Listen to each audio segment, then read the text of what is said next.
គេថារៀន2សកលសម្ពាធប៉ុណ្្នឹងឯងចុះតរខ្ញុំរៀន3សកលទេរមកយកនេះខ្ញុំថតនៅការខ្ញុំរៀន3សកលអ្នកគ្នាអូខេអញ្ចឹងឥឡូវស្ដាប់ខ្ញុំសិនរឿងនឹងវាបែបនេះ Hello ស្ដីអ្នកគ្នាខ្ញុំយ៉ានីតហើយវីដេអូនេះតាមពិតទៅខ្ញុំចង់ថតជា daily life របស់ខ្ញុំការខ្ញុំរៀន3សកលអ្នកគ្នាហើយផឹកនឹងខ្ញុំងើបម៉ោង5រៀបចំខ្លួនអីហើយម៉ោង5កន្លះតទៅពីនឹងខ្ញុំបានទៅក្រមដើម្បីរៀបចំខ្ចប់បាយខ្ចប់អីដោយសារខ្ញុំត្រូវយកបាយនឹងទុកញ៉ាំពេលថ្ងៃអញ្ចឹងខ្ញុំដាក់បាយដាក់សាច់ហើយក៏ដូចជាចាប់ឆាយសល់ផងដែរនិយាយទៅខ្ញុំជាមនុស្សដែលញ៉ាំបាយផឹកម៉ោងអ្នកគ្នានិយាយទៅដាក់អត់ចូលលេបទៅវាដូចជាប់កមកយាយអ្នកគ្នានឹងខ្ញុំក៏បានរៀបខ្លួនជីប្រហែលកន្លះម៉ោងក៏ដល់សាលាយមែនអ្នកគ្នានៅសាលាខ្ញុំដែរលើកកាមេរ៉ាថតខ្ពស់ដោយសារអៀនអ្នកគ្នាមុនចូលថ្នាក់ខ្ញុំត្រូវទៅយក projector ក៏ដូចជាសេកដាស់វត្តមានអីផ្សេងទៀតភាគច្រើនខ្ញុំមកដល់សាលាម៉ោង6កន្លះដោយសារខ្ញុំអត់ចូលចិត្ត stay អ្នកគ្នាហើយ major ដំបូងគេដែលខ្ញុំរៀនហ្នឹងគឺរៀន IT នៅភូមិន្ទភ្នំពេញខ្ញុំរៀនគឺពីម៉ោង7កន្លះដល់ម៉ោង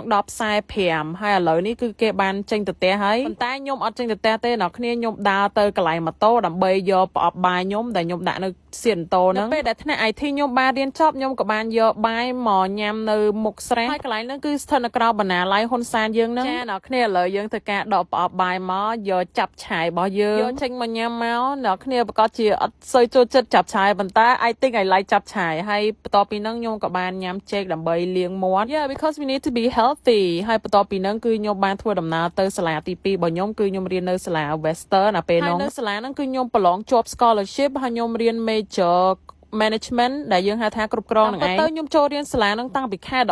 អ្នកគ្នាតាំងពីគេអត់ទាន់ប្រឡងភូមិមើលដោយសារខ្ញុំគិតថាចូលបើខ្ញុំធ្លាក់ទៅអានេះគឺជា plan B អញ្ចឹងមុនដំបូងខ្ញុំគិតថារៀន3សកលទៅមានអីផងហ្នឹងដោយសារយើង IT ក៏យើងចូលចិត្តគ្រប់គ្រងក៏យើងចូលចិត្ត IFL ក៏យើងចូលចិត្តប៉ុន្តែវាខុសឆ្លាស់ពីការគិតរបស់អ្នកគ្នានិយាយពីថាខ្ញុំ so tired ហើយមួយដេកហ្មងហើយឥឡូវនេះយើងមកដល់ major ទី3របស់ខ្ញុំគឺខ្ញុំរៀននៅ IFL រៀនមុខវិជ្ជាភាសា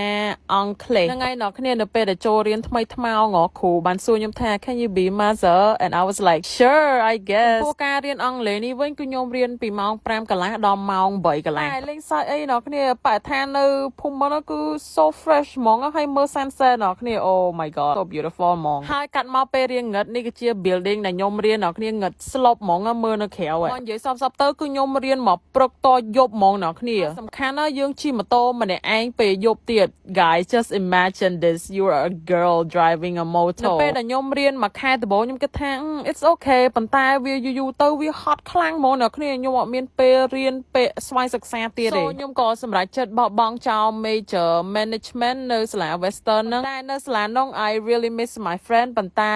I gotta do what I gotta do ហើយវីដេអូខ្ញុំមានតែប៉ុណ្្នឹងទេអ្នកគ្នា bye bye see you ហើយវីដេអូនេះនាំមកជូនដោយ Grab Mart បើសិនជាអ្នកគ្នាចង់រកអីវ៉ាន់សែនចូលឆ្នាំ